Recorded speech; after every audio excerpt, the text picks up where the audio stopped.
Two Gun Kitty, the Catnip Outlaw here, and today we have a review of the ZEV OZ9. Some people like to say this is a Glock clone, but it really isn't. If you took a Glock and took all its parts out of it and upgraded it, you would have something similar, but probably more expensive. This is not a cheap gun by any means. It's kind of like, if you would compare it car-wise, it's probably like in the Ferrari range. It's kind of souped up and has a lot of bells and whistles. It is a chassis system, so you can switch out the grip modules. This is the full-size version, which would be size-wise comparable to a Glock 17. I do have a compact size grip module, but I haven't tried it out yet. The front rail part here is part of that chassis system, so it's steel, so you get a lot of weight in the front. It's very well balanced. Dimpled barrel with a threaded, in case you wanted to use a suppressor or a compensator on there. I do recommend putting an O-ring, otherwise this will constantly get loose while you're shooting it. You don't really want to tight it, so just put an O-ring on there. And actually I like the contrast in color with the O-ring. RMR cut, I went with the Holosun 507C.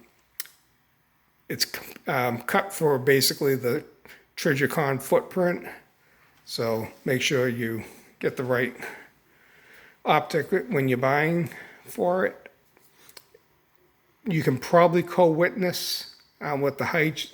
You don't need to necessarily get suppressor sights for it. Fiber optic front sight, they give you the inserts to switch out between the red and the like yellowish greenish color. I'm not a fan of fiber optic because they're awful inside. I prefer something, the night sights with some contrasting color. The back sights are blackened out. Very good texturing on the grip.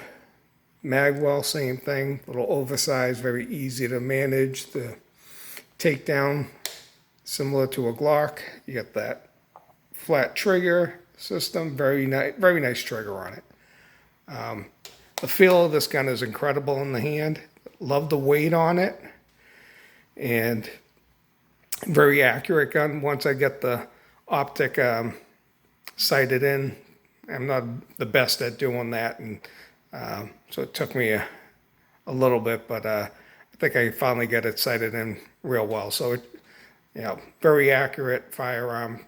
Feels great in the hand, handles the recoil, but, big but here. I was having problems the first time I took it to the range with it not going into battery. When it would come up, it would just be a hair short of being in full battery, so I was having issues. Broke it, took it down, oiled it up a little bit, functioned a little better. So figured, okay, take it out again today, see how it does. Same problem again today. Threw some more oil in there.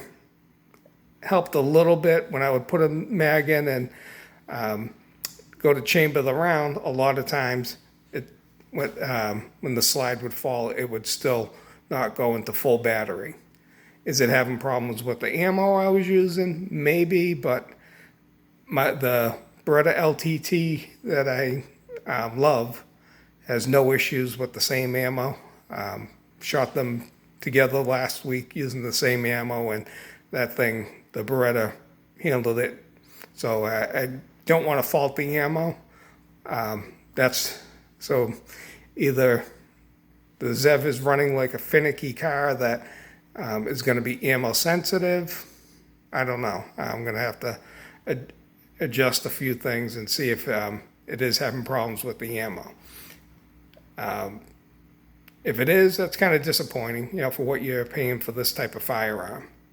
I'm going to also give ZEV a call, see what their customer service is like, and see what they have to say about that. But yeah, not happy with how many times it's not going into battery.